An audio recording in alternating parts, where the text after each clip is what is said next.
नमस्कार साथियों, कैसे हैं आप सब। आज ये प्लेटो पर 5वीं वीडियो है। मैंने इसके पहले 4 वीडियोस प्लेटो पर बना चुका हूँ मैं, जिसमें मैंने प्लेटो की आइडियाज़ का इवोल्यूशन और उनकी थिंकिंग क्या थी, उनके मेजर थ्योरीज़ क्या हैं, उनके प्रोस एंड कॉन्स क्या हैं, ये सारी चीज़ें कई जैसे कि theory of justice, theory of philosopher king, theory of education, theory of form, ये सब प्लेटो की बहुत इंपॉर्टेंट थ्योरीज़ हैं। तो मैंने शुरू के 4 वीडियोज़ में ये सारी चीज़ों को कवर कर लिया हूँ।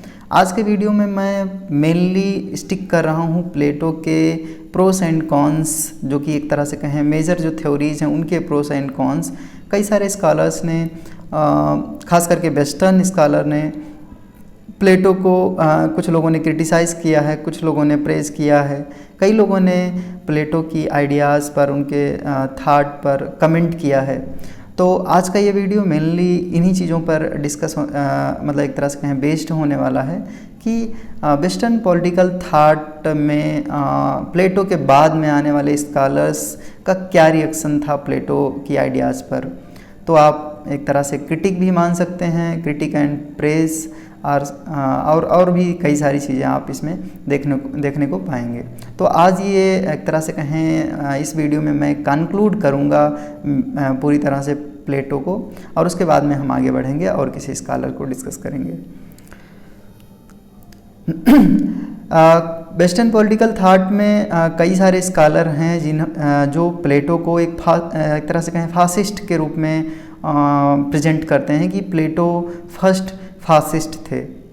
तो जैसे कि जो फासिज्म इटली में इमर्ज हुआ, एक तरह से कहें सेकेंड वर्ल्ड वार के टाइम पे, प्लेटो के आइडियल स्टेट से प्लेटो की जो थिंकिंग है एक फिलासफर किंग का और एक आइडियल स्टेट का, उससे कंपेयर करते हैं। फासिज्म में एक जो एक तरह से कहें टोटलिटेरियन रूलर, टोटलिटेरियन गवर्नमेंट और एक व्यक्ति एब्सोल्यूट पावर को एक्वायर करता है, तो उससे कंपेयर करते हैं कई लोग, कई स्कॉलर्स हैं। प्लेटो के अगर सबसे बड़े क्रिटिक में से किसी एक का नाम लेना हो तो आप कार्ल पॉपर को बोल सकते हैं। और कार्ल पॉपर ने प्लेटो को बहुत जम के क्रिटिसाइज़ किया है। उन्होंने एक किताब लिखा ओपन सोसाइटी एंड इट्स इनमीज, तो उसमें ना सिर्फ प्लेटो को बल्कि कई सारे स्कॉलर्स हैं, जिसमें हीगल भी हैं, उन सभी को कार्ल पॉपर ने क्रिटिसाइज़ किया है। तो कार्ल पॉपर मानते हैं कि Plato's political program is far from being morally superior to fascism, it is actually identical to fascism.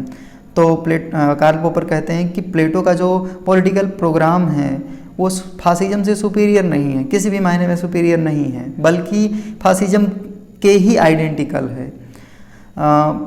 और वो इस तरह से मानते हैं कि प्लेटो दुनिया के सबसे पहले फासिस्ट थिंकर हैं, और उन्हीं के बाद में एक तरह से कहें जो फासिज्म बाद में इमर्ज हुआ वो उन्हीं से इंस्पायर होकर के इमर्ज हुआ। Fascism associated with the political doctrine which emerge in Europe. आप अगर हिस्ट्री पढ़े होंगे यूरोप की या वर्ल्ड की हिस्ट्री, जब फर्स्ट वर्ल्ड वार हो गया तो सेकेंड वर्ल्ड वार के पहले एक तरह से कहें फासिज्म, नाजिज्म, ये सारी चीज़ें सेकेंड वर्ल्ड वार की एक रीजन बनी। एक तरह से कहें जो एक टोटलिटेरियन थिंकिंग इमर्ज हुआ जर्मनी में, इटली में, इन सारे कंट्रीज़ में, और वही आगे चल करके सेकेंड वर्ल्ड वार का रीज़न बनता है। तो खैर उसको हम यहाँ नहीं डिस्कस करेंगे, नहीं और भी बड़ा हो जाएगा वीडियो।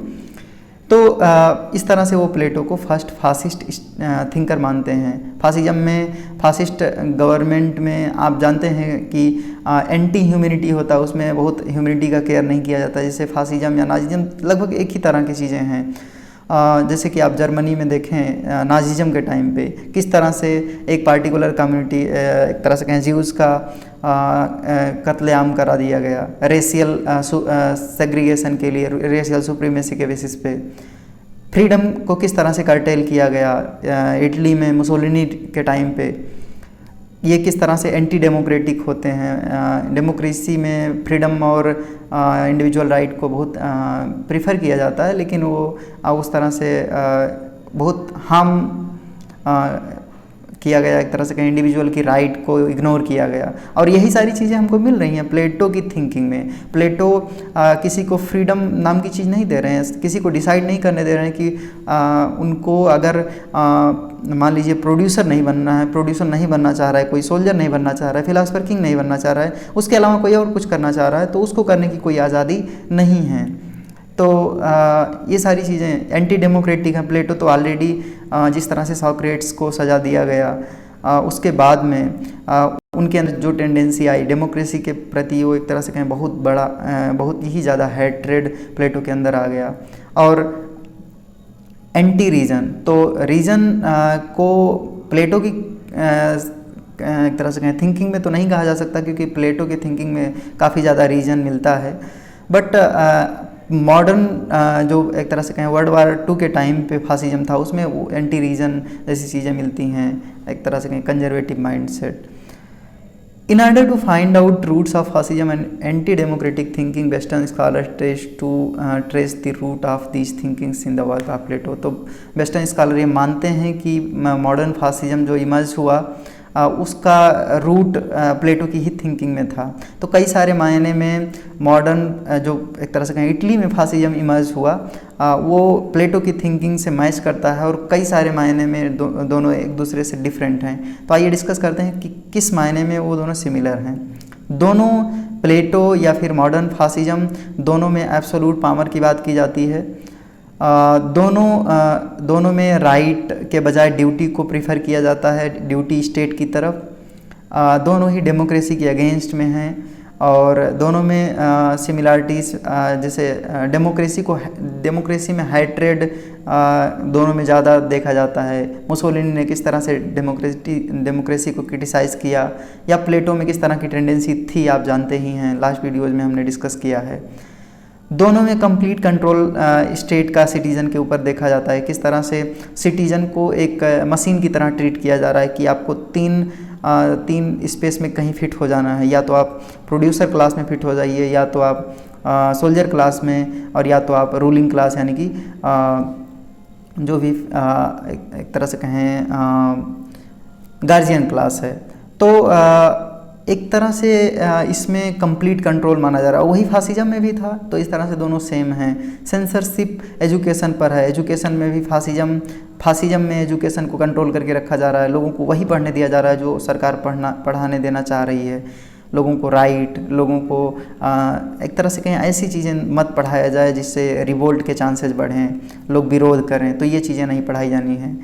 तो एक मायने में कि कंट्रोल दोनों में सेम है, इस मायने में दोनों सेम है कि दोनों में स्टेट का कंट्रोल एजुकेशन सिस्टम पे है। फासिस्ट थ्योरी में भी सुपरमैन की बात की जाती है कि एक तरह से कहें जैसे इटली में मुसोलिनी तो एक सुपरमैन के रूप में उस समय था, तो उसी तरह से प्लेटो भी अपने यहाँ फिलासफर किंग जैसे एक अथॉरिटी की बात करते हैं। दोनों में रेशियल सुपीरियरिटी को प्रीफर किया जाता है और नेचुरल इनइक्वालिटी को माना जाता है। अगर आप एक तरह से कहें नाजिज्म की बात करें तो ऑफकोर्स रेशियल सुपीरियरिटी के बेसिस पे इतना बड़ा नरसंहार करा दिया गया हिटलर के द्वारा। मुसोलिनी ने भी यही कुछ किया, ऐसा ही कुछ। नेचुरल इनइक्वालिटी को माना जाता है, किस तरह से लोग सोसाइटी में नेचुरली इनइक्वल होते हैं, सब इक्वल नहीं होते हैं, जो आज मॉडर्न कॉन्सेप्ट है कि all human beings are equal, और उसी बेसिस पे चाहे जेंडर में फेमिनिज्म का कॉन्सेप्ट निकल के आया और कई चीज़ें निकल के आती हैं, तो वो इक्वलिटी के बेसिस पे आ रही हैं कि सोसाइटी में अनइक्वल हैं ये दोनों, लेकिन वो नेचुरली इक्वल हैं, इसलिए इनको इक्वल राइट मिलने चाहिए। लेकिन प्लेटो या फिर एक तरह से जो फासिज्म है, इसमें अनइक्वल ट्रीटमेंट किया जा रहा है कि कुछ लोग होंगे जो पीजेंट प्रोड्यूसर क्लास में जाएंगे और उनको जाना चाहिए क्योंकि वो अनइक्वल हैं, या फिर कुछ लोग होंगे जो सोल्जर क्लास में जाएंगे, और कुछ लोग फिलासफर किंग हर कोई नहीं बन सकता है, या फिर रूलिंग क्लास हर कोई नहीं बन सकता है।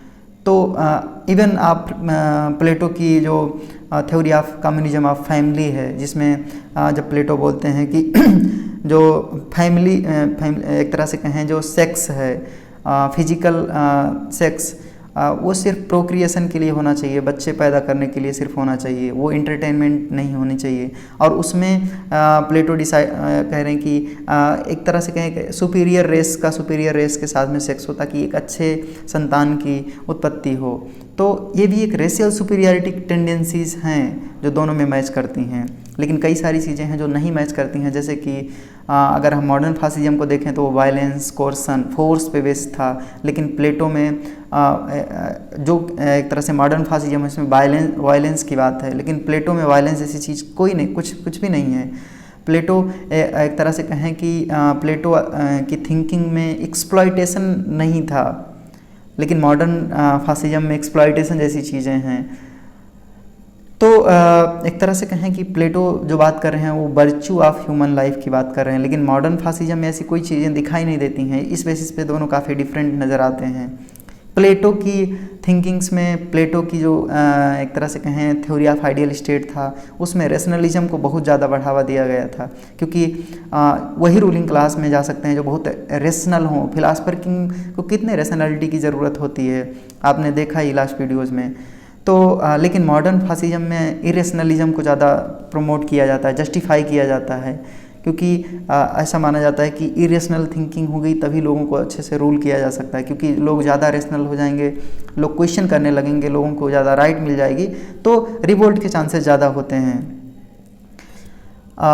जो मॉडर्न फासिज्म है एक रियलिटी है, लेकिन हम प्लेटो की आइडियल स्टेट को एक यूटोपिक थिंकिंग मानते हैं, क्योंकि वो रियलिटी में कभी आ नहीं सका और आ भी नहीं सकता है। तो ये इस बेसिस पे दोनों डिफरेंट है कि एक यूटोपिक है और एक रियलिटी है। फासिज्म जो मॉडर्न फासिज्म है एक तरह से उसमें पावर की बात की जाती है, पावर पॉलिटिक्स की बात की जाती है, लेकिन आप प्लेटो को समझेंगे तो प्लेटो के पहले जो एक तरह से कहें एथेंस का हाल था वो पावर पॉलिटिक्स का ही हाल था, लेकिन उसको बदल करके प्लेटो एक ऐसा पॉलिटिक्स क्रिएट करना चाह रहे हैं जिसमें वर्च्यू हो, जिसमें कई तरह के वैल्यूज़ हों, मोरल्स हों। इस बेसिस पे भी दोनों डिफरेंट नज़र आते हैं। फासिज्म में प्राइवेट प्रॉपर्टी को सपोर्ट किया जाता है, कारपोरेटिज्म को सपोर्ट किया जाता है, ट्रेडिशनल इंस्टीट्यूशन जो हैं फैमिली या मैरिज, इन सारी चीज़ों को सपोर्ट किया जाता है। लेकिन प्लेटो ना तो प्राइवेट प्रॉपर्टी को सपोर्ट कर रहे हैं, ना तो फैमिली को, और वो मैरिज भी बात कर रहे हैं तो एक अलग तरह के मैरिज, मतलब एक तरह से मैरिज की बात तो नहीं कर रहे हैं, सेक्स की बात कर रहे हैं कि एक मैन और वुमेन में अगर सेक्स हो तो किस तरह का सेक्स हो। मॉडर्न फॉर्म नहीं है कि किसी भी एक स्त्री एक पुरुष के साथ में सेक्स कर रही है इंटरटेनमेंट के लिए। तो प्लेटो का जो एक तरह से कहें मैरिज है, मैरिज का कॉन्सेप्ट है, फैमिली का कॉन्सेप्ट है, प्राइवेट प्रॉपर्टी का कॉन्सेप्ट है, वो मॉडर्न टाइम से काफ़ी डिफरेंट है। तो दोनों एक दूसरे से डिफरेंट हैं और उनको कंपेयर करना आसान नहीं है, एक ठीक नहीं है, उचित नहीं है, प्रॉपर नहीं है। कुछ स्कॉलर जैसे कि आपको कार्ल पोपर प्लेटो को टोटलिटेरियन थिंकर भी मानते हैं। कार्ल पोपर के अलावा भी और कई स्कॉलर्स हैं जो प्लेटो को टोटलिटेरियन थिंकर्स के रेफरेंस में बात करते हैं। उनकी हना अरेंट जिनकी बात हम आगे करेंगे, उन्होंने टोटलिटेरियनिज्म नाम की एक किताब ही लिख डाली और जिसमें रूल ऑफ टेरर बोला टोटलिटेरियन गवर्नमेंट को, कि एक टोटलिटेरियन गवर्नमेंट एक रूल ऑफ टेरर होती है, भय आतंक का शासन। कार्ल पोपर ने अपनी किताब जो कि open Society and Its enemy है, उसमें प्लेटो को एक टोटलिटेरियन थिंकर माना। तो कई सारी बेसिस पे क्रिटिसाइज़ कर रहे हैं पोपर, उनको फर्स्ट फासिस्ट बोल रहे हैं, उनको टोटलिटेरियन थिंकर बोल रहे हैं, और कई सारी चीज़ें हैं जिसके बेसिस पे वो बोल रहे हैं, क्रिटिसाइज़ कर रहे हैं उनको। तो वेस्टर्न स्कॉलर्स जो हैं, जो मॉडर्न टाइम में कई टोटलिटेरियन गवर्नमेंट हैं, जैसे कि चाइना खुद को क्लेम करता है डेमोक्रेटिक, लेकिन वेस्टर्न थिंकिंग से, अगर वेस्टर्न पर्सपेक्टिव से देखें तो चाइना एक टोटलिटेरियन गवर्नमेंट है। उसी तरह से फार्मर यूएसएसआर है जो कि अब रसिया या और कई सारे कंट्री में कन्वर्ट हो गया, नॉर्थ कोरिया ऑफ कोर्स। तो ये सारे, ईरान, तो ये सारे कंट्री ऐसे हैं जिनको वेस्टर्न स्कॉलर्स के द्वारा एक टोटलिटेरियन गवर्नमेंट के रूप में प्रेजेंट किया जाता है कि इन कंट्रीज़ में गवर्नमेंट जो है टोटलिटेरियन गवर्नमेंट है। और इनका कंपैरिजन प्लेटो के उस आइडियल स्टेट से करते हैं कि प्लेटो में भी जो फिलासफर किंग था वो भी एक टोटलिटेरियन गवर्नमेंट का निर्माण करता है, क्योंकि इन सारे स्टेट में अगर आप देखें, जो कम्युनिस्ट चाइना है, फार्मर यूएसएसआर है, या फिर नॉर्थ कोरिया है, तो यहाँ पर कौन लोग हैं जो रूलर हैं? ये ऐसे लोग हैं जो डेमोक्रेटिकली इलेक्ट नहीं हो रहे हैं और ये कई सालों तक सत्ता में बने रह रहे हैं। ये राइट का सप्रेशन कर रहे हैं, फ्रीडम ऑफ एक्सप्रेशन का या और कई सारी चीज़ों का, जैसे कि चाइना में शी जिनपिंग हैं, पुतिन हैं, रसिया में या फिर नॉर्थ कोरिया में। तो इनका कंपैरिजन वेस्टर्न स्कॉलर करते हैं प्लेटो के आइडियल स्टेट से, फिलासफर किंग से। कार्ल पोपर, अगर वेस्टर्न स्कॉलर्स में कोई प्लेटो को जम के क्रिटिसाइज़ किया है तो वो ऑफकोर्स कार्ल पोपर हैं। कार्ल पोपर कहते हैं कि प्लेटो एज फादर ऑफ टोटलिटेरियनिज्म, और वो कुछ वजह बताते हैं कि क्यों प्लेटो टोटलिटेरियनिज्म के पिता हैं। पहली बात तो उन्होंने किसी फ्रीडम की बात नहीं की इंडिविजुअल के, स्टेट के पावर को वो एब्सोल्यूट बना दिए। फिलासफर किंग का जो विजडम है उसको क्वेश्चन नहीं किया जा सकता, और मतलब ये सारी बेसिस हैं जिसके बेसिस पे वो बता रहे हैं कि वो टोटलिटेरियन गवर्नमेंट का निर्माण होगा आइडियल स्टेट में। और फ्रीडम, जो इंडिविजुअल का चॉइस है आइडियल स्टेट के लिए, उसके चॉइस को सेक्रीफाइस कर दिया जा रहा है, उसके फ्रीडम को सेक्रीफाइस कर दिया जा रहा है। और यही आपको टोटलिटेरियन थिंकर का एक तरह से कहें प्रेजेंटेशन हो सकता है। हालांकि इसके और अगेंस्ट में कई चीज़ें हैं, अभी हम बात करेंगे। पोपर के शब्दों में अगर हम बात करें तो रिपब्लिक जो है प्लेटो का, जो कि सबसे पहले लिखा गया प्लेटो के द्वारा, Republic is a totalitarian assault on open democracy and Plato was an evil genius. यहाँ कार्ल पोपर ये एक्सेप्ट कर रहे हैं कि प्लेटो एक जीनियस थे प्लेटो, लेकिन वो इविल जीनियस थे क्योंकि वो डेमोक्रेसी के एकदम अगेंस्ट में हैं। और आपको प्लेटो का डेमोक्रेसी के अगेंस्ट होना कोई एक तरह से कहें इम्प्रॉपर बात नहीं नज़र आता, क्योंकि अगर उस कॉन्सेप्ट, उस तरह कंटेक्स्ट को आप देखें तो समय के हिसाब से और एक तरह से कहें टाइम और स्पेस के हिसाब से चीज़ें बदलती हैं। उस समय प्लेटो डेमोक्रेसी के अगेंस्ट में थे, लेकिन आज होते तो आज नहीं होते ना। तो इस तरह से कार्ल पोपर क्रिटिसाइज़ करते हैं कि वो टोटलिटेरियन थिंकर हैं। कार्ल पोपर ये भी मानते हैं इफ़ स्कॉलर्स डिफर्स फ्रॉम पोपर, मतलब कि पोपर ये मानते हैं कि अगर कोई स्कॉलर मुझसे डिफ़र करता है, अंडरस्टैंडिंग इट इज़ बिकॉज, तो ये समझ लेना चाहिए कि ये ऐसा इसलिए है क्योंकि they have been astonished by Plato's greatness and style.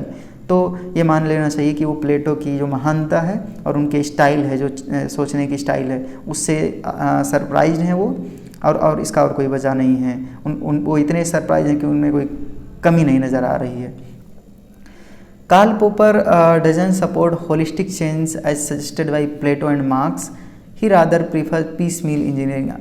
मतलब ये जिस तरह से प्लेटो ने एक सडन चेंज आइडियल स्टेट, एक ऐसा स्टेट जो डेमोक्रेटिक था एथेंस पहले, और उसको सडनली आइडियल स्टेट में कन्वर्ट करने की बात कर रहे हैं, तो कार्ल पोपर उसको क्रिटिसाइज़ करते हैं और वो कहते हैं कि पीस मील सोशल इंजीनियरिंग, मतलब सोसाइटी में अचानक से चेंज आप लेके आएंगे तो कई सारी चीज़ें बदल जाएंगी और सोसाइटी स्टेबल नहीं रहेगा। तो सोसाइटी में धीरे धीरे बदलाव होना चाहिए। जैसे आज इंडिया की जो सिचुएशन है वो 50 साल पहले या 60 साल पहले नहीं थी, तो ये धीरे धीरे चीज़ें बदल रही हैं। 60-70 साल पहले हम सोशलिस्टिक टेंडेंसी हमारी इकॉनमी में ज़्यादा था इंडिया की, लेकिन आज हम कैपिटलिज्म की तरफ बहुत तेज़ी से बढ़ रहे हैं। आए दिन हम देखते रहते हैं डिसइन्वेस्टमेंट हो रहा है या और कई सारी चीज़ें। तो हर स्टेट की यही बातें हैं कार्ल पोपर के हिसाब से, और ये धीरे धीरे बदलनी चाहिए। अचानक से कोई फिलासफर किंग और आइडियल स्टेट नहीं बन जाएगा। तो इस बेसिस पे वो क्रिटिसाइज़ करते हैं। प्लेटो डिफेंडेड, और कार्ल पोपर ये भी मानते हैं कि प्लेटो ने नोबल लाइस का कॉन्सेप्ट क्रिएट किया कि 3 तरह के, एक गोल्डन क्लास, एक सिल्वर क्लास और एक कॉपर क्लास है सोसाइटी में। ये एक एकदम नोबल लाई एक तरह से है कि ऐसी कोई चीज़ होती नहीं है। जैसे इंडियन सोसाइटी में ये माना गया कि जो क्षत्रिय हैं वो, जो ब्राह्मण हैं वो ब्रह्मा के मुख से निकले हैं, ऐसा एक नोबल लाई क्रिएट किया गया। जो क्षत्रिय हैं वो भुजाओं से निकले हैं, ऐसा है क्या? ऐसा बिल्कुल नहीं है। तो उसी तरह से प्लेटो भी एक नोबल लाई क्रिएट कर रहे हैं, ऐसा कार्ल पोपर मान रहे हैं, और एक झूठ पैदा कर रहे हैं प्लेटो, लेकिन सच्चाई को सप्रेस कर रहे हैं, ये उनका मानना है। सच्चाई कई सारी चीज़ें हैं जो सप्रेस करने की कोशिश कर रहे हैं। In Plato we find tendencies towards totalitarianism.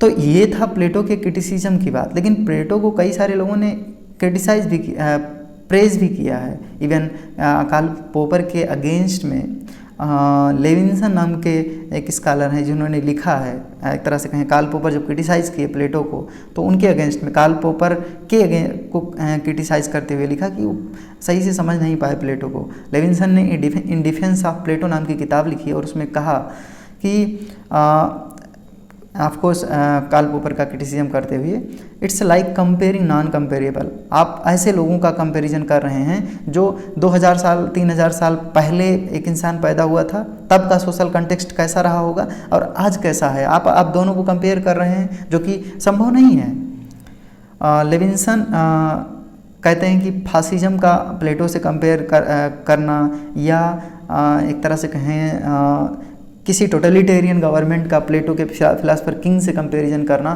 पूरी तरह से उचित नहीं है, इनकरेक्ट है, ये करेक्ट नहीं है। दोनों के टाइम और स्पेस में काफ़ी ज़्यादा डिफरेंस है और इसीलिए दोनों की डॉक्ट्रिन में प्रेजेंट टाइम में जो चीज़ें चल रही हैं और तब जो चीज़ें थी उसमें काफ़ी डिफरेंस पॉसिबल है। There may be some superficial similarities but fundamental difference. तो कुछ चीज़ें संभव हो सकती हैं कि मिलें, मतलब कुछ सिमिलैरिटीज पॉसिबल हैं, लेकिन फंडामेंटल डिफरेंस है टाइम और स्पेस का और उसको इग्नोर नहीं किया जाना चाहिए। राजीव भार्गव का नाम आप पॉलिटिकल थ्योरी में सुने होंगे।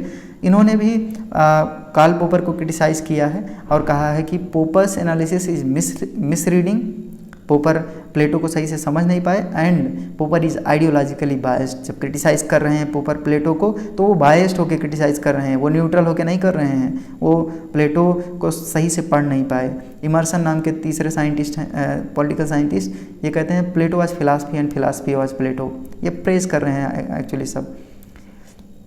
ये सारी चीज़ें CUT PG में सीधे कोटेशन में या एक तरह से सीधे ऐसे स्टेटमेंट वाइज में पूछी जा सकती हैं या कई तरह के स्टेट एलिजिबिलिटी टेस्ट में सेट में नेट में या जो ऑब्जेक्टिव टाइप के क्वेश्चंस आ रहे हैं उसमें पूछा जा सकता है। CEM जोड नाम के दूसरे साइंटिस्ट हैं जो कहते हैं despite this criticism platonic theory there are fundamental difference between fascism and Plato's ideal state, जो कि लेविन्सन भी बोलते हैं।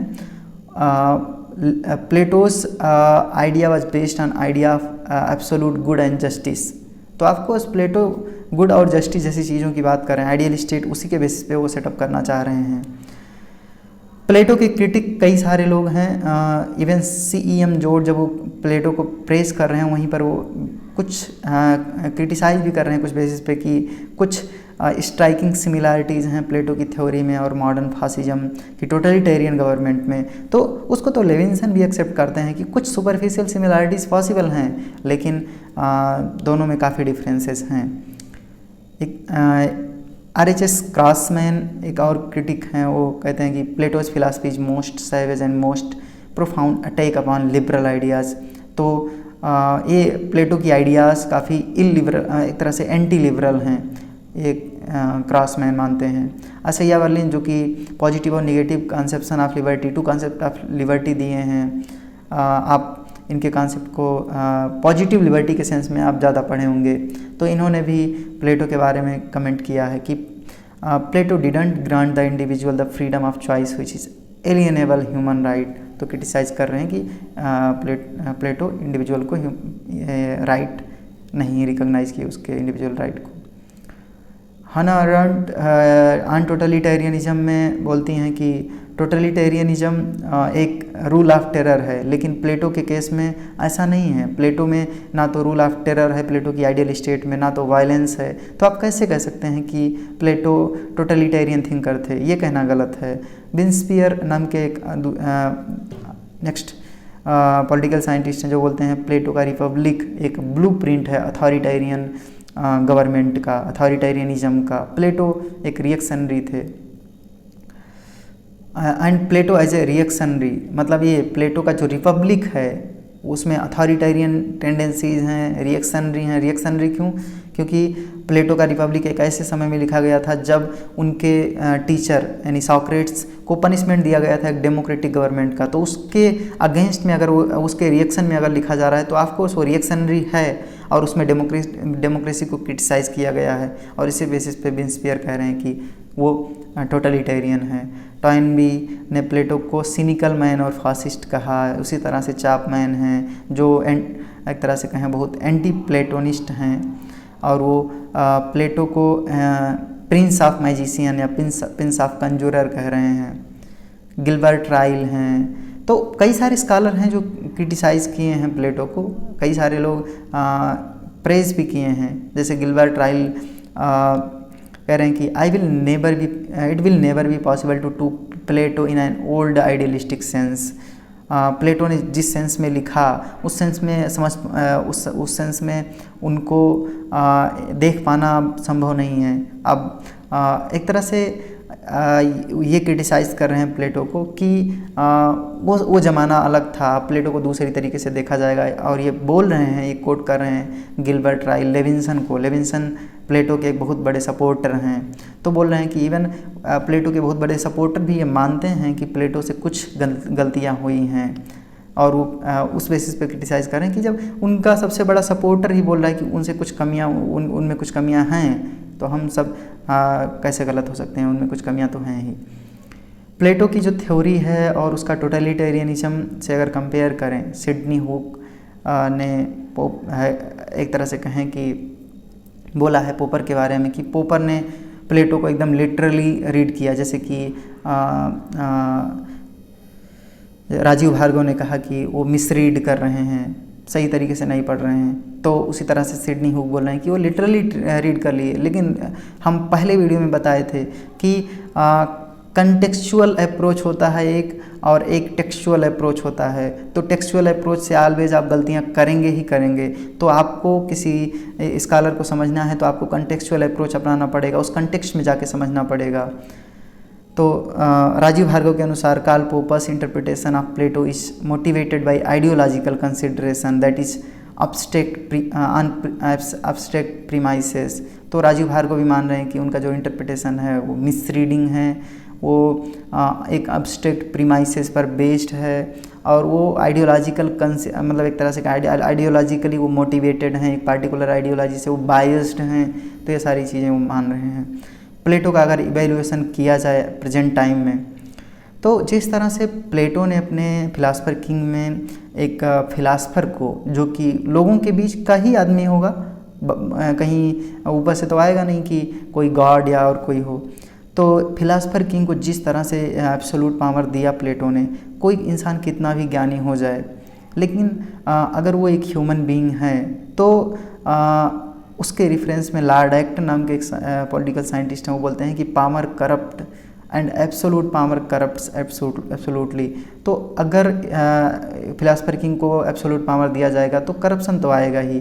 तो प्लेटो को उनके प्रेज करने वाले चाहे जितना जस्टिफाई करें और क्रिटिसाइज़ करने वाले चाहे जितना क्रिटिसाइज़ करें, लेकिन ये समझना ज़रूरी है कि किसी भी गवर्नमेंट में किसी भी व्यक्ति को एब्सोल्यूट पावर नहीं दिया जाना चाहिए। और इसी के सेंस में अगर आप याद करें मॉन्टेस्क्यू के सेपरेशन ऑफ पावर को, जिस पर लगभग आज की प्रेजेंट की सारी गवर्नमेंट बेस्ड हैं, इवन जिनको हम क्रिटिसाइज़ करते हैं, चाइना को, रसिया को, ईरान को, वहाँ भी कहीं ना कहीं जो पावर है वो एक व्यक्ति में नहीं है, वो कई लोगों में ऑफ कोर्स डिवाइडेड होगा अगर हम रियलिटी में जाके देखें तो एब्सोल्यूट पावर के एसेंस में हम प्लेटो को क्रिटिसाइज़ कर सकते हैं। इवन प्लेटो ने जो अपने जीवन के सबसे लास्ट में किताब लिखा द रूल, उसमें प्लेटो ये मान रहे हैं कि जो एक तरह से कहें रूल ऑफ लॉ पे बेस्ड गवर्नमेंट है वो ज़्यादा सही हो सकता है, ज़्यादा प्रेगमेटिक हो सकता है, ज़्यादा प्रैक्टिकल हो सकता है। और क्योंकि उनको तब तक रियलाइज़ हो गया था, क्योंकि उनके जो स्टूडेंट थे एरिस्टोटल, उन्होंने वो जम के उनके फिलासफर किंग के कॉन्सेप्ट को क्रिटिसाइज़ किया था, और बाद में उन्होंने जब द लॉ लिखा तो उसमें वो मान रहे हैं कि रूल ऑफ लॉ पे बेस्ड गवर्नमेंट ज़्यादा सही हो सकता है। तो अगर इस सेंस में एक तरह से कहें हम समझना चाहें तो एरिस्टोटल का जो रूल ऑफ लॉ पे बेस्ड गवर्नमेंट था वो प्लेटो का सेकेंड बेस्ट स्टेट था। प्लेटो का first best state of course ideal state था जो कि जिसमें फिलासफर किंग रूल करेगा, लेकिन सेकेंड बेस्ट स्टेट एक ऐसा आइडियल स्टेट जो रूल ऑफ लॉ पे बेस्ड होगा। और आगे चल करके एरिस्टोटल ने जब अपना थ्योरी ऑफ स्टेट दिया तो उन्होंने तो रूल ऑफ लॉ पे बेस्ड ही स्टेट उनका आइडियल स्टेट है। तो इसीलिए कुछ लोग बोलते हैं, कुछ लोग क्या ज़्यादातर लोग सब लोग बोलते हैं कि Plato's second best state became Aristotle's best state या आइडियल स्टेट। स्टेज अगर आइडियल स्टेट डिक्लाइन करे तो क्या हो सकता है प्लेटो के हिसाब से, तो ऑफकोर्स मोनार्की जिसमें फिलासफर किंग या क्वीन रूल कर रहे हैं, अगर वो डिक्लाइन करेगा तो टीमोक्रेसी में जाएगा जिसमें सोल्जर्स का रूल होगा। और उसके बाद में टीमोक्रेसी अगर डिक्लाइन करे तो एरिस्टोक्रेसी जिसमें कुछ एरिस्टोक्रेट, मतलब एक तरह से कहें कि ऐसे नॉलेज वाले लोग जो एलिट क्लास एक तरह से आप मान सकते हैं, या फिर जो प्रोड्यूसर क्लास है उसको भी आप इंक्लूड कर सकते हैं। और अगर ये डिक्लाइन करेगा तो ओलिगार्की जिसमें कुछ वेल्दी लोग सत्ता में आएंगे। और उन इसके बाद में पांचवा चरण डेमोक्रेसी, तो अगर ओलिगार्की डिक्लाइन करेगा तो डेमोक्रेसी में कन्वर्ट होगा और फिर से डेमोक्रेसी से मोनार्की और ये। लेकिन आगे चल के जब हम एरिस्टोटल का कॉन्सेप्ट बताएंगे तो उनमें थोड़ी चेंजेस हैं, जब हम परवर्टेड फॉर्म और चीज़ें देखेंगे तो ये था स्टेज। प्लेटो को फेमिनिस्ट बेसिस पे कई सारे लोग क्रिटिसाइज़ भी करते हैं और कई सारे लोग उनको प्रेज भी करते हैं। प्लेटो को फेमिनिस्ट क्यों माना जाना चाहिए और क्यों नहीं माना जाना चाहिए, इसको समझते हैं। प्लेटो जिस कंटेक्स्ट में लिख रहे थे उस समय की सोसाइटी जो एथेंस की सोसाइटी थी वो बहुत ही ज़्यादा पैट्रियार्कल सोसाइटी थी। लेकिन इसके बाद भी प्लेटो ने अपने थ्योरी ऑफ फिलासफर किंग या थ्योरी ऑफ फिलासफर क्वीन में जिस तरह से वुमेन को ये राइट दिया कि इवन एक वुमेन भी इस पैट्रियार्कल सोसाइटी से जब वो आइडियल स्टेट बनेगा तो एक वुमेन भी फिलासफर क्वीन हो सकती है अगर वो उतनी कैपेबल है तो ये चीज़ दिखाता है कि प्लेटो एक कंजर्वेटिव पैट्रियार्कल सोसाइटी में वुमेन को भी मेन के ही इक्वल मान रहे हैं।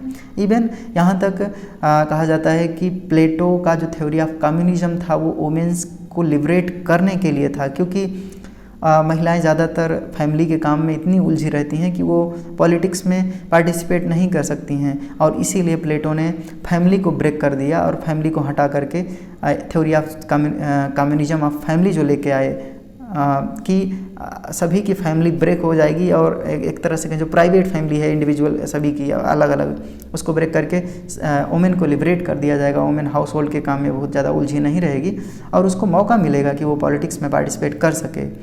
तो कुछ जो प्रेज करते हैं प्लेटो को, वो मानते हैं कि प्लेटो का जो थ्योरी ऑफ कम्युनिज्म था वो वुमेन के लिबरेशन के लिए था, या फिर थ्योरी ऑफ फिलासफर किंग जो था उसमें प्लेटो एक फेमिनिस्ट के रूप में नज़र आते हैं। लेकिन वहीं पर कई सारे लोग प्लेटो को क्रिटिसाइज़ भी करते हैं कि प्लेटो का जो थ्योरी ऑफ कम्युनिज्म है उसमें आप अगर आप देखें कि किसी वुमेन एक तरह से कहें कि अगर आप फिजिकल सेक्स की बात करें तो उसमें किसी वुमेन को ये चॉइस नहीं दिया जा रहा है कि वो किसके साथ सेक्स करेगी, उसको डिटरमाइन किया जा रहा है स्टेट के द्वारा।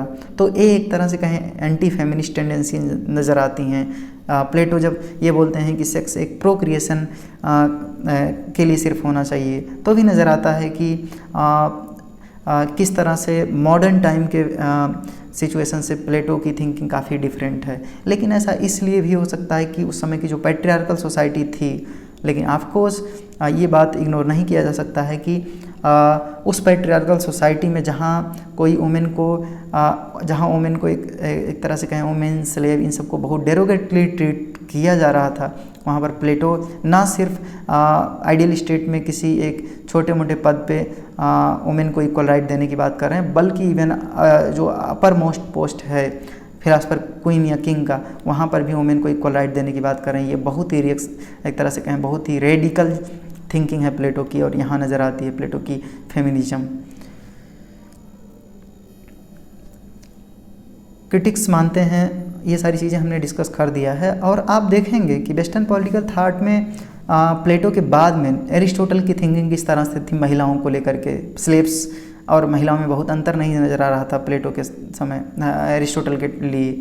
एरिस्टोटल मानते थे कि महिला स्लेव को प्रॉपर्टी की तरह ट्रीट कर रहे थे, और उसी तरह से महिलाओं के लिए भी उनकी थिंकिंग थी, महिलाएं अनरीजनेबल हैं, मतलब उनके पास थिंकिंग पावर नहीं है, रीजन नहीं है, वो पब्लिक लाइफ में, पब्लिक अफेयर में क्या ही पार्टिसिपेट करेंगी। तो उस समय के समाज में प्लेटो की जो रेडिकल थिंकिंग है वो काफ़ी अपने समय से काफ़ी ज़्यादा आगे है। इवन आप देखेंगे, ध्यान से एनालाइज करेंगे वेस्टर्न पॉलिटिकल थाट को, तो आप पाएंगे कि प्लेटो के बाद में ना सिर्फ एरिस्टोटल ने, बल्कि आप देखें हाब्स या इवन रूसो भी कई मायने में कंजर्वेटिव नज़र आते हैं। उनके थ्योरी ऑफ एजुकेशन को आप देखें तो, या लॉक, या फिर और कई सारे स्कॉलर जो डेली एक तरह से कहें सिर्फ ऐसे ही इग्नोर कर दिए हैं, या तो फिर उनके बारे में बात भी की हैं, तो उनके अंदर उनकी इन्फीरियरिटी वुमेन को लेकर नज़र आती है। प्लेटो के बाद में अगर आप देखें तो J.S. मिल, जॉन स्टुअर्ट मिल, जो बेंथम के क्रिटिक के रूप में नज़र आते हैं बाद में 16-17 सेंचुरी के अराउंड, उनकी थिंकिंग में महिलाओं के लिए कुछ राइट या उनके लिबरेशन की बातें हैं। अदरवाइज वेस्टर्न पॉलिटिकल थाट में प्लेटो के बाद में काफ़ी लंबे समय तक कोई नहीं था ऐसा। तो इस सेंस में प्लेटो को प्रेज किया जाना चाहिए ऑफ कोर्स। प्लेटो को पॉलिटिकल फिलासफर या फादर ऑफ पॉलिटिकल फिलासफी भी माना जाता है। कई सारे स्कॉलर, उनके जो क्रिटिक रहे हैं, वो भी मानते हैं कि प्लेटो पॉलिटिकल फिलासफी के फादर हैं, जैसे कि इमर्सन हैं, जिन्होंने कहा कि Plato is philosophy, philosophy is Plato. A.N. Whitehead हैं, इन्होंने भी प्लेटो को क्रिटिसाइज़ किया, इमर्सन ने प्रेज किया था, सॉरी।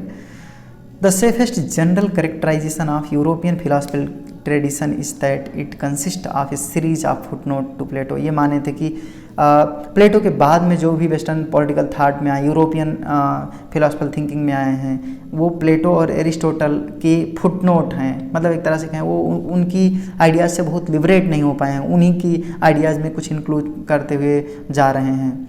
तो व्हाइट हेड का ये मानना था। प्लेटो को फादर ऑफ पॉलिटिकल फिलासफी क्यों मानना चाहिए, और अगर हम बात करें कि वो कहाँ से इंस्पायर हुए थे, क्या था।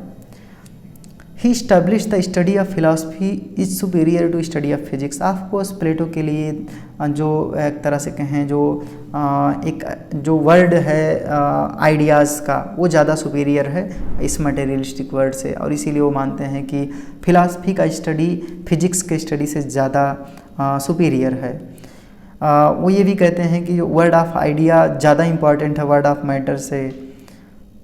जब वो थ्योरी ऑफ आइडिया दे रहे हैं तो theory of ideal state, he is known as father of political philosophy along with that because he believes in continuity of politics and ethics. तो आप देखें कि प्लेटो जब अपनी थ्योरी ऑफ आइडियल स्टेट दे रहे हैं तो किस तरह से वो किसी को भी आइडियल स्टेट में इंक्लूड नहीं कर रहे हैं। पहली बात तो वो इग्नोरेंस को हटाना चाह रहे हैं, इसीलिए वो थ्योरी ऑफ एजुकेशन दे रहे हैं। थ्योरी ऑफ एजुकेशन से वो सोसाइटी में वर्चू लेके आएंगे, रीजन लेके आएंगे, ताकि लोग समझदार हों, समझें कि ये मटेरियलिस्टिक वर्ड बहुत बड़ी चीज़ नहीं है, इसके बियॉन्ड एक दूसरा वर्ड है, वर्ड ऑफ आइडियाज़। तो एक तरह से कहें इस सेंस में वो प्लेटो पॉलिटिक्स और एथिक्स को इंक्लूड करने का, एक तरह से कहें मिलाने की बात कर रहे हैं अपने आइडियल स्टेट में। Plato never separated question of good life and good political life. Plato को यही लगता था कि जो थ्योरी किसी इंसान के गुड लाइफ का कॉन्सेप्ट है वो पॉलिटिकल गुड लाइफ से या गुड पॉलिटिकल लाइफ से डिफरेंट नहीं है। अगर आप उनके जस्टिस के कॉन्सेप्ट को देखें, थ्योरी ऑफ जस्टिस, तो उसमें वो जिस तरह से बोलते हैं कि जस्टिस वही है जो अपने एक तरह से कहें अपने वर्चू के हिसाब से कोई काम कर रहा है अपने लाइफ में।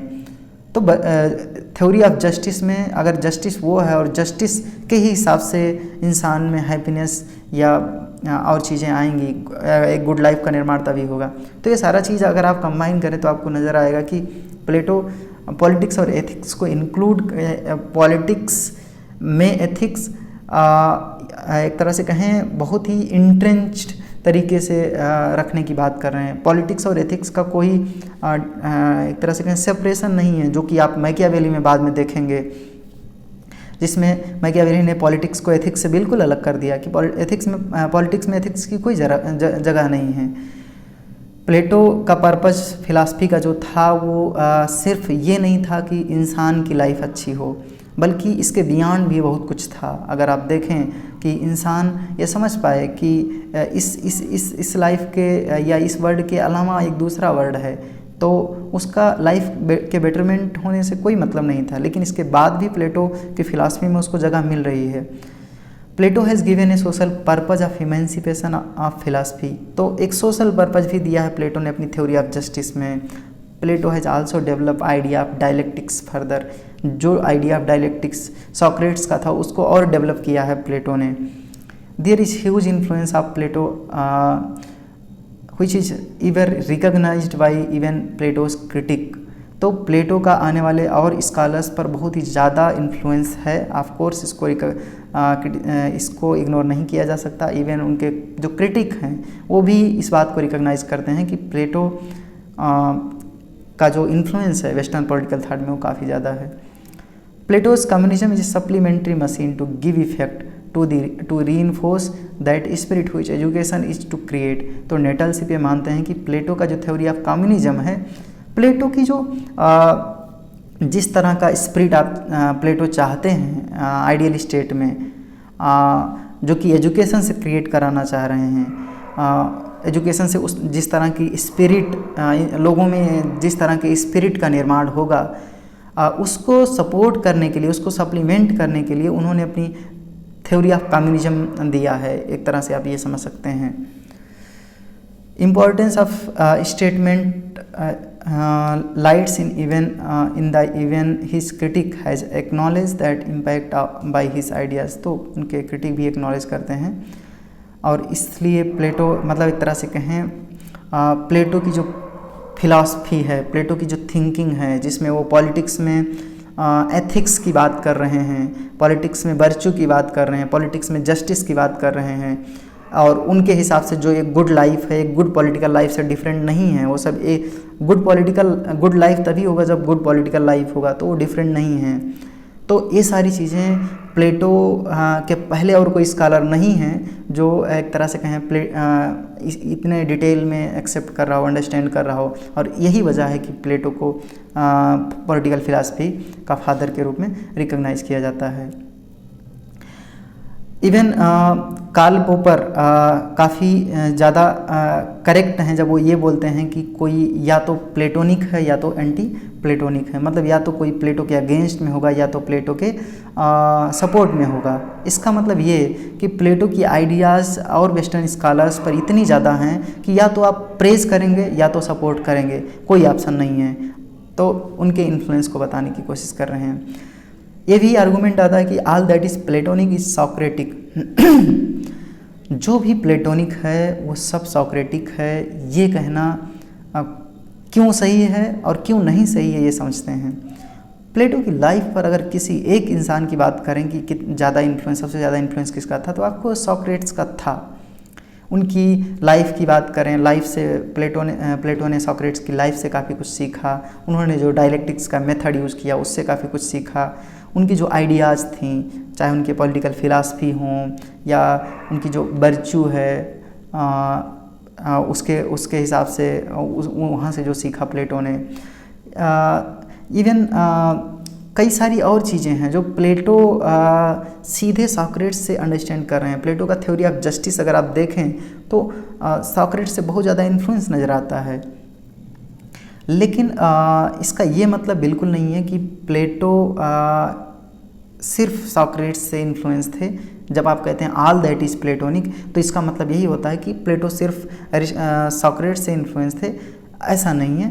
प्लेटो ने सॉक्रेट्स के अलावा और भी कई लोगों से एक तरह से कहें चीज़ें एक्सेप्ट की हैं, अडॉप्ट की हैं। अगर आप देखें स्पार्टक से कितना इन्फ्लुएंस थे प्लेटो, थ्योरी ऑफ एजुकेशन जो दे रहे हैं, थ्योरी ऑफ कम्युनिज्म जो दे रहे हैं, communism of family, communism of private property. तो ये सारी चीज़ें प्लेटो सॉक्रेट्स से कम बल्कि और लोगों से ज़्यादा ले रहे हैं। तो ये कहना कि प्लेटो सिर्फ सॉक्रेट्स से इन्फ्लुएंस थे या all that is Platonic is Socratic, ये पॉलिटिकली इनकरेक्ट है।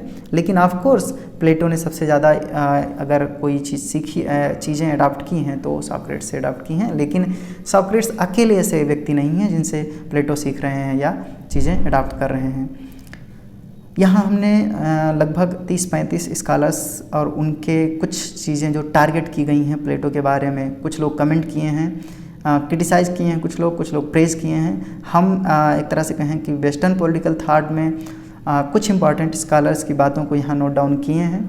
अगर आपको इंटरेस्टिंग लगता है तो आप यहाँ से देख सकते हैं। अदरवाइज़ यहाँ पर हमने जितनी इम्पॉर्टेंट चीज़ें हैं कि प्लेटो को किसने क्रिटिसाइज़ किया है, किसने नहीं क्रिटिसाइज़ किया है, ज़्यादातर इंपॉर्टेंट चीज़ों को बता दिया है। लेकिन इसके बाद भी कई सारे एग्ज़ाम्स में पूछा जा सकता है कि इनमें से कौन से स्कॉलर ने क्रिटिसाइज़ किया है प्लेटो को, कौन से प्रेज़ किया है। तो आप जस्ट ये समझ सकते हैं कि किसने प्रेज़ किया है, किसने क्रिटिसाइज़ किया है, बस इतना आप देख सकते हैं। इसके अलावा इनकी कॉन्सेप्ट रेयरली ही पूछी जाएंगी कि जैसे बर्ट्रैंड रसेल ने प्लेटो के बारे में क्या कहा है।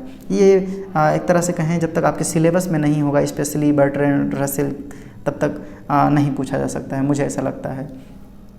अरिस्टोटल आपको उस प्लेटो को काफ़ी ज़्यादा क्रिटिसाइज़ किए हैं, काफ़ी और प्रेज़ भी किए हैं। तो नीत्शे जो कि वेस्टर्न पॉलिटिकल थॉट में निहिलिज्म के फादर माने जाते हैं, उन्होंने प्लेटो को क्रिटिसाइज़ किया है। कार्ल पॉपर ने तो open Society and Its enemy में प्लेटो को तो जम के क्रिटिसाइज़ किया है। हीगल की बात करें तो हीगल ने जो डायलेक्टिकल मेथड एडॉप्ट किया वो प्लेटो के डायलेक्टिकल मेथड से अलग था, और उस बेसिस पे उन्होंने कुछ क्रिटिसाइज़ भी किया है प्लेटो को और कुछ प्रेज़ भी किया है। जीन जैकस रूसो एक तरह से कहें जो सोशल कॉन्ट्रैक्टियन थिंकर हैं, उन्होंने भी प्लेटो को कुछ बेसिस पे क्रिटिसाइज़ किया है और कुछ बेसिस पे प्रेज़ किया है। रोमांटिसिज्म और यूटोपिक आइडियाज़ चाहे वो रूसो की हों चाहे वो प्लेटो की, दोनों की मैच करती हैं। लेकिन प्लेटो की जो आइडियल स्टेट की थ्योरी है हाँ, उसको रूसो के द्वारा कंसीडर किया जाता है कि वो अप्रेसिव था, अनरियलिस्टिक था, और एक तरह से कहें ये सारी चीज़ें क्रिटिसाइज़ कर रहे हैं वो, क्योंकि उसमें इंडिविजुअल राइट को कोई इम्पोर्टेंस नहीं था, डेमोक्रेसी को रिजेक्ट कर दिया गया। तो रूसो इस बेसिस पे क्रिटिसाइज़ कर रहे हैं, क्योंकि रूसो एक तरह से कहें डायरेक्ट डेमोक्रेसी के ज़्यादा सपोर्ट में हैं। और स्विट्ज़रलैंड में आप देखते हैं, मतलब देखें अभी प्रेजेंट में भी काफ़ी लंबे समय तक डायरेक्ट डेमोक्रेसी स्विट्ज़रलैंड में काफ़ी लंबे समय से है। तो एक तरह से कहें डायरेक्ट डेमोक्रेसी की कई फॉर्म हैं, प्लेबिसाइट या और कई सारी चीज़ें हैं। तो रूसो की आइडियाज़ डायरेक्ट डेमोक्रेसी से काफ़ी मिलती हैं।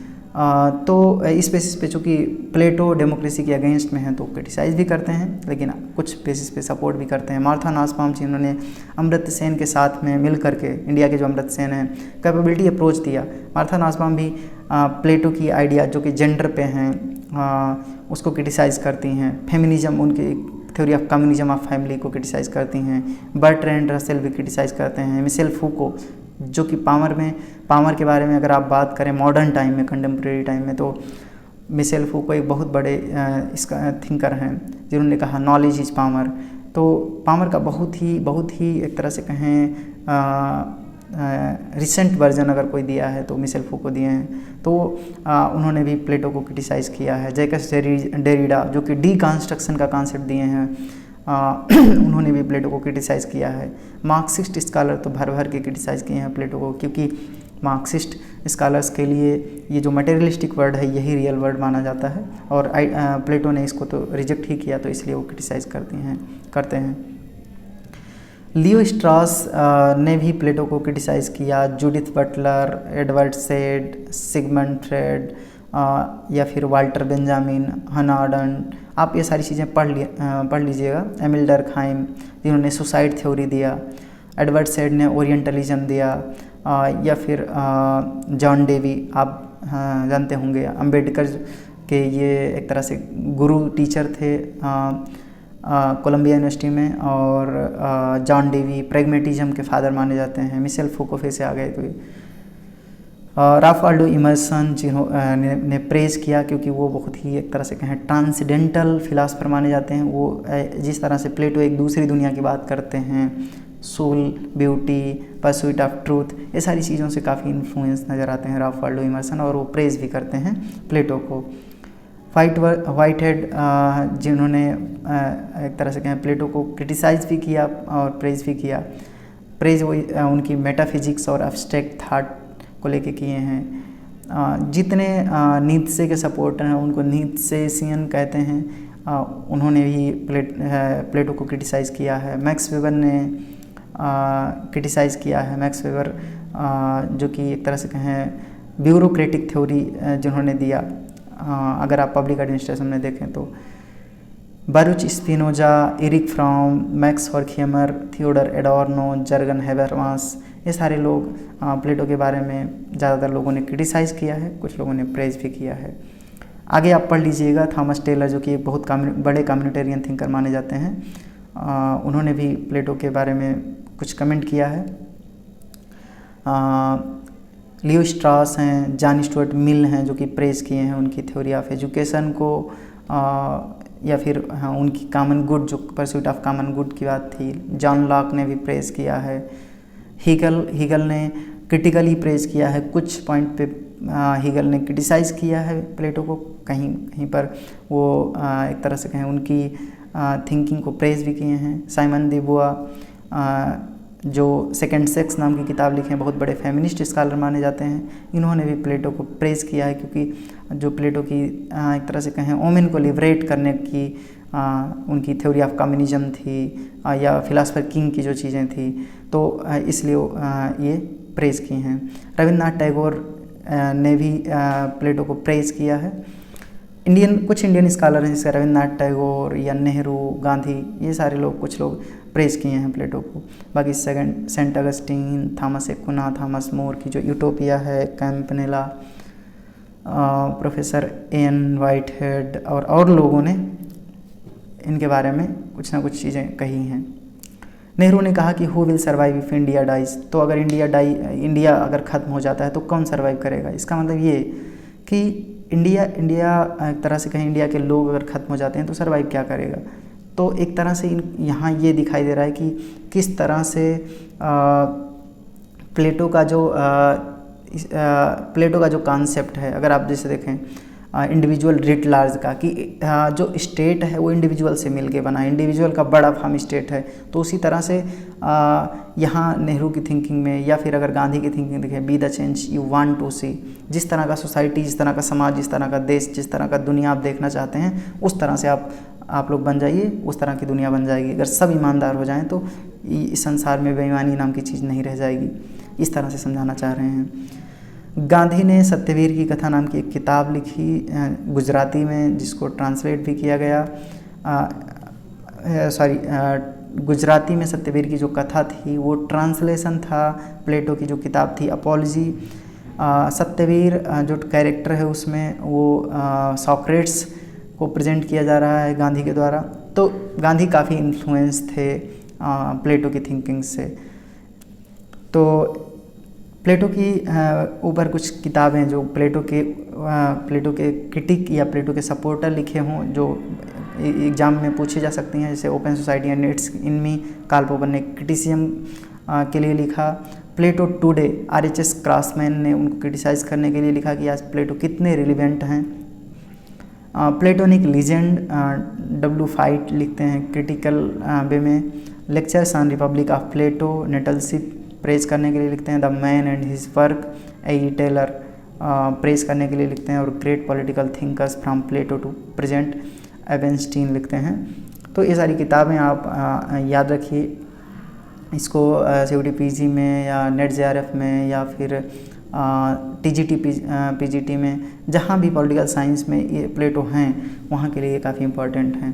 प्लेटो के एडमायरर में आपको लेविंसन आते हैं जो इन डिफेंस ऑफ प्लेटो 1953 में लिखे हैं, या जॉन बील्ड आते हैं जो Plato's modern enemy and theory of natural law नाम की किताब लिखते हैं। R.L. नेटलशिप आते हैं, lectures on Republic of Plato लिखते हैं। ये सारी किताबें हैं जिनको हमने ब्रैकेट में लिख रखा है। कुछ लोग क्रिटिकल वे में लिखते हैं, तो आप इनको देख लीजिएगा। तो ये था प्लेटो पर लास्ट वीडियो। अब हम कोशिश करेंगे कि प्लेटो के अलावा और अगर जो स्कॉलर हैं जिन पे हम बना सकते हैं वीडियो, उन पर वीडियोस लेके आएंगे। आपको वीडियो कैसा लगा आप हमको कमेंट बॉक्स में बता सकते हैं। आपकी कोई क्वेरी है तो आप लिख सकते हैं। मिलेंगे किसी अगले वीडियो में, तब तक के लिए अपना ख्याल रखिए, पढ़ाई करते रहिए। धन्यवाद।